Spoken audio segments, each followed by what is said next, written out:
সহিহ বুখারী হাদিস শরীফ ৯-২। আবু মুসা রাদি আল্লাহু তাআলা হতে বর্ণিত।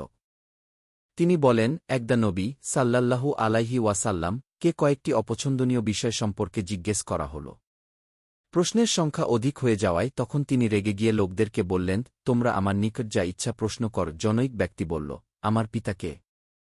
তিনি বললেন, তোমার পিতা হুজাফাহ। আর এক ব্যক্তি দাঁড়িয়ে বলল, হে আল্লাহর রসূল, আমার পিতা কে? তিনি বললেন, তোমার পিতা হল সায়বার দাস সালিম। তখন উমার রাত আল্লাহর রসূল সাল্লাল্লাহু আলাইহি ওয়াসাল্লাম এর চেহারার অবস্থা দেখে বললেন, হে আল্লাহর রসূল, আমরা মহিমান্বিত আল্লাহর নিকট তাওবাহ করছি।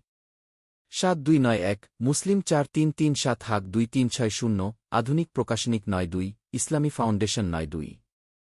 আল কোরআনের সাথে সাথে আমরা সহিহ বুখারী শরীফ এর হাদিস পোস্ট করতে থাকব যতদিন না পুরো আল কোরআন ও সহিহ বুখারী শরীফ এর হাদিস শেষ না হয়। বাংলা আল কোরআন শরীফ ও বাংলা সহিহ বুখারী শরীফ এর হাদিস জানতে আমাদের সাথে থাকুন।